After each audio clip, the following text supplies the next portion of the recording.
गांव राजपुर एक शांत और हरा भरा गांव था जहां लोग आपस में प्रेम और अपनापन बांटते थे।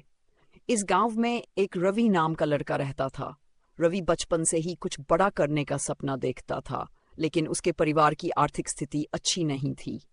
उसके पिता रामलाल एक किसान थे जो दिन रात खेतों में मेहनत करते थे और माँ सुमित्रा घर का काम संभालती थी। रवि को पढ़ाई का बहुत शौक था, लेकिन गांव में केवल एक छोटा सा स्कूल था जहां बुनियादी शिक्षा ही दी जाती थी। वह अक्सर खेतों में बैठकर किताबों के पन्ने पलटता और सपनों में खो जाता।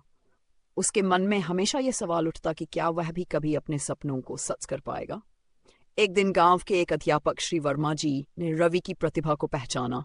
वे जानते थे कि यह लड़का बहुत आगे जा सकता है, बस उसे सही मार्गदर्शन की जरूरत थी।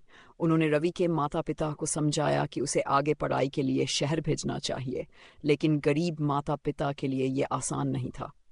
हम कहाँ से इतना पैसा लाएंगे गुरुजी? रामलाल ने चिंता से कहा। अगर लगन सच्ची हो तो रास्ते खुद ब खुद बन जाते हैं। वर्मा जी ने मुस्कुराते हुए कहा। गांव के लोगों ने मिलकर कुछ पैसे इकट्ठे किए और रवि को शहर के स्कूल में दाखिला मिल गया। लेकिन वहां की जिंदगी आसान नहीं थी।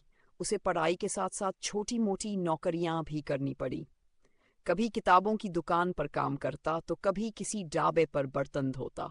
रवि की मेहनत रंग लाई। उसने अपनी 10वीं की परीक्षा में पूरे जिले में पहला स्थान प्राप्त किया। ये खबर जब गांव पहुंची तो पूरा गांव खुशी से झूम उठा।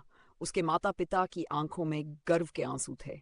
अब रवि का सपना था कि वह एक इंजीनियर बने, लेकिन कॉलेज की फीस जुटाना बहुत मुश्किल था। उसने छात्रवृत्ति के लिए आवेदन किया, परंतु उसमें चयन नहीं हो पाया। एक दिन उसने शहर के एक बड़े प्रोफेसर डॉन शेखर के बारे में सुना, जो गरीब और मेधावी छात्रों की मदद करते थे। वह उनसे मिलने उनके घर गया और अपनी पूरी कहानी सुनाई। शेखर ने उसकी आंखों में चमक और दृढ़ निश्चय देखा।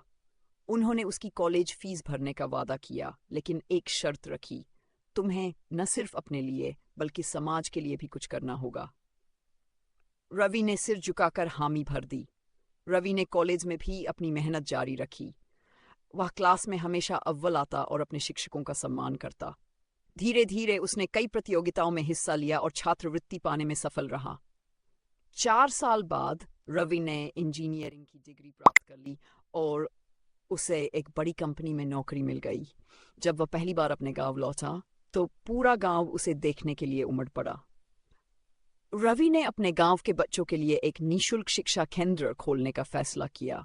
उसने अपने पहले वेतन से एक पुरानी इमारत को स्कूल में बदल दिया और गांव के होनहार बच्चों को पढ़ाने लगा। उसकी इस पहल से गांव के कई और बच्चे आगे बढ़ने लगे। धीरे धीरे उसने अपने गांव में नई तकनीकों को लाने का काम शुरू किया। खेतों के लिए नई मशीनें, सौर ऊर्जा और डिजिटल शिक्षा। कुछ वर्षों बाद राजपुर गांव की पहचान पूरे जिले में होने लगी। अब वहां के बच्चे भी डॉक्टर, इंजीनियर और अफसर बनने लगे।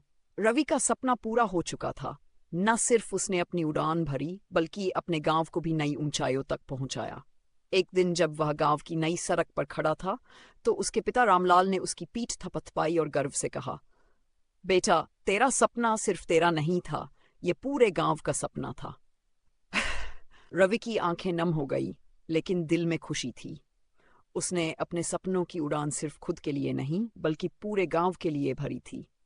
ये कहानी हमें सिखाती है कि अगर सच्ची लगन और मेहनत हो तो कोई भी सपना असंभव नहीं होता। परिस्थितियां कठिन हो सकती हैं, लेकिन सही मार्गदर्शन और दृढ़ संकल्प से हम अपने सपनों को हकीकत में बदल सकते हैं।